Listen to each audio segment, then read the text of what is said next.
मैं सुरेंद्र कुमार आपको हार्दिक स्वागत करता हूं मेरा YouTube channel SKM deep research को। इस हेल्थ रिलेटेड चैनल में विश्व का हेल्थ रिलेटेड साइंटिफिक रिसर्च को सिंपल लैंग्वेज हिंदी में आपको सेवा प्रदान करने का प्रयास को कृपया सफल रूप देने के लिए मैं सुरेंद्र आपसे कुछ मांग रखता हूँ। Kindly subscribe my channel for watch the recent research of health related videos। आपको जो मैं सब्सक्राइब करने के लिए बोल रहा हूँ इसके लिए आपको कभी भी पैसा भरना नहीं पड़ेगा, ये क्वाइटली फ्री है। ये वर्ल्ड का रिसेंट न्यूज को आपको हिंदी में पहले पाने का व्यवस्था आपको कैसा फीलिंग हो रहा है, kindly comment me about this in the comment place. आप इस रिसर्च नॉलेज को मेरा वीडियो से पहले कहीं भी हिंदी में पाना असंभव है, इसीलिए इस तरह एक बड़ा कदम में आपका सहारा विशेष जरूरी है। इसीलिए मेरा अपलोडेड वीडियो को अपना दोस्त, रिलेटिव आदि को शेयर करके उनको भी इस सेवा में शामिल करेंगे, ये सोच के मैं आज world health fitness and research of today number 5 video को पेश करता हूँ। World health research news number 1। Current social distancing norms of 6 feet insufficient, virus can travel nearly 20 feet।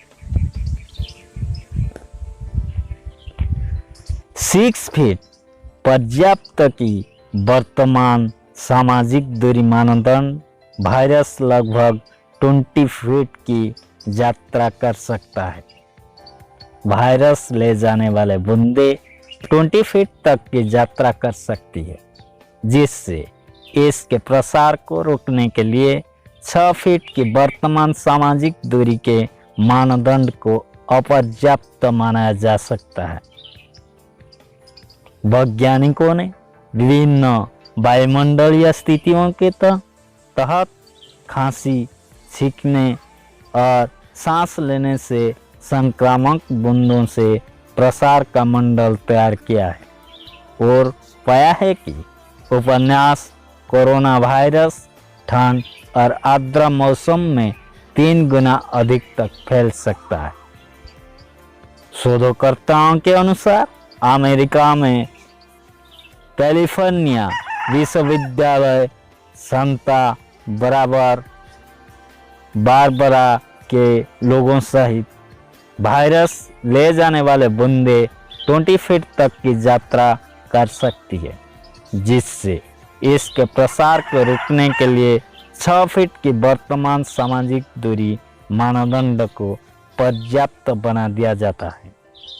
पिछले शोध के आधार पर उन्होंने कहा कि छींकने, खांसने, यहाँ तक कि सामान्य बातचीत 40,000 श्वसन बूंदें पैदा हो सकती है, जिसमें शुरुआत गति कुछ मीटर प्रति सेकंड से लेकर 100 मीटर प्रति सेकंड से अधिक तक हो सकती है। इन पिछले अध्ययन से वैज्ञानिकों ने कहा कि बूंदों के दोनों वायुगतिकी और पर्यावरण के साथ उनकी गर्मी और बड़े पैमाने पर विनियामक प्रक्रिया वायरस के प्रसार की प्रभावशीलता निर्धारित कर सकती है। अभी तक सहकर्मी की समीक्षा की गई अध्ययन में मैंड्रिक्स की में एक छाप के रूप में प्रकाशित किया गया था।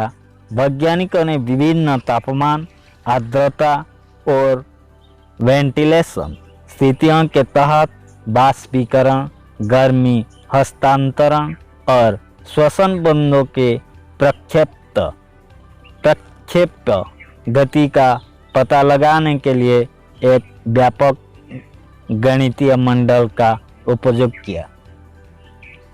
उन्होंने पाया कि श्वसन बंधों के माध्यम से कोविड-19 के संचारण मार्गों को छोटी दूरी की छोटी बूंदों और लंबी दूरी की एरोसोल एक्सपोजर में विभाजित किया गया है। वैज्ञानिकों ने अध्ययन में लिखा है, हालांकि बड़ी बूंदें गुरुत्वाकर्षण के कारण सीमित दूरी के भीतर एक सतह पर सीमित हो जाती है, लेकिन छोटी बूंदें तेजी से बाष्पित हो जाती है, जो एरोसोल कणों को बनाने और हवा में तैरने में सक्षम होते हैं। उनके विश्लेषण के अनुसार इस मार्ग पर मौसम की स्थिति का प्रभाव हर बार एक जैसा नहीं होता है। शोधकर्ताओं ने कहा कि कम तापमान और उच्च आर्द्रता बूंद के संपर्क का संचरण की सुविधा देता है, जबकि उच्च तापमान और कम आर्द्रता छोटे एरोसोल कणों को गठन को बढ़ावा देता है। शोधकर्ताओं ने कहा, हमारे मॉडल से पता चला है कि रोग नियंत्रण और रोकथाम केंद्र CDC द्वारा अनुशंसित 6 फीट सामाजिक दूरी कुछ पर्यावरणीय स्थितियों में अपर्याप्त हो सकती है, क्योंकि छोटी दूरी की फैलने वाली दूरी ठंड और 6 मीटर तक लंबी हो सकती है। आर्द्र मौसम वैज्ञानिकों में अध्ययन में लिखा है, शोधकर्ताओं ने चेतावनी दी कि उत्तरी गोलार्ध की गर्मियों में उचित हस्तक्षेप के बिना वर्तमान महामारी नहीं रुक सकती, क्योंकि दुनिया के इन हिस्सों में एरोसोल संचरण की बढ़ती संभावना है। अध्ययन में कहा गया है कि गर्म और शुष्क मौसम में श्वसन की बूंदें लंबी दूरी के संचरण में सक्षम एरोसोल कणों में आसानी से बाष्पित हो जाती है। इसने कहा कि ये छोटे कण फेफड़ों में गहराई से घुस बैठकर सकते हैं और इस स्थितियों में लंबे समय तक निलंबन का समय हो सकता है।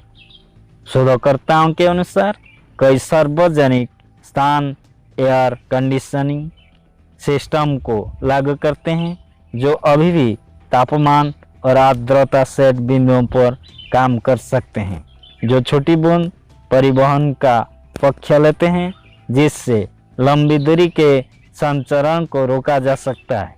हालांकि वेंटिलेशन प्रभावी रूप से संक्रामक एरोसोल कणों के संचय को पतला कर सकता है। इस प्रणालियों के अनुचित डिजाइन एरोसोल आकार के कणों को आगे की यात्रा के लिए सक्षम करके सामाजिक गड़बड़ी के प्रयास को शून्य कर सकते हैं। उन्होंने कहा, हालांकि एक चेहरे का मुखौटा पहनने से एरोसोल कणों के माध्यम से संचरण की संभावना को कम किया जा सकता है। वैज्ञानिकों ने कहा, बड़ी बूंदों से संक्रमण के जोखिम को सामाजिक दूरी का अभ्यास करके कम किया जा सकता है। बड़ी बूंदी की संक्रमण सीमा, उन्होंने कहा, अपेक्षाकृत कम दूरी तक सीमित है, क्योंकि वे गुरुत्वाकर्षण के प्रति अधिक संवेदनशील है और सूखने से पहले एक सतह पर बच सकते हैं। यदि ये बूंदें किसी अन्य व्यक्ति के ऊपर शरीर पर उतरने के लिए होती है, तो वायरस आसानी से उनके चेहरे को छोड़कर और आँखों को रगड़कर प्रवेश कर सकते हैं, जिन्हें सामाजिक गड़बड़ी का अभ्यास करके रोका जा सकता है। शोधकर्ताओं ने समझाया, हालांकि अध्ययन की सीमाओं का हवाला देते हुए वैज्ञानिकों ने कहा कि अलग अलग मौसम की स्थिति के तहत वायरस की उत्तरजीविता अज्ञात है।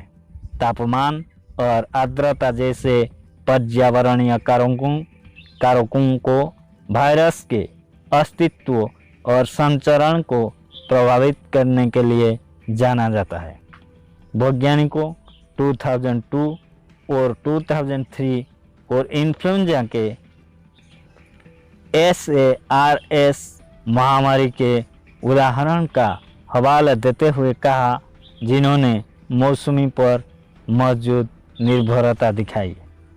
हालांकि क्या कोविड-19 भी एक समान मौसमी पैटर्न दिखता है, अभी भी स्पष्ट नहीं है। शोधकर्ताओं ने अध्ययन में उल्लेख किया है, इस अंत में SARS-CoV-2 की संक्रमणता को पर विभिन्न मौसम स्थितियों का प्रभाव अभी भी अनिर्णायक है।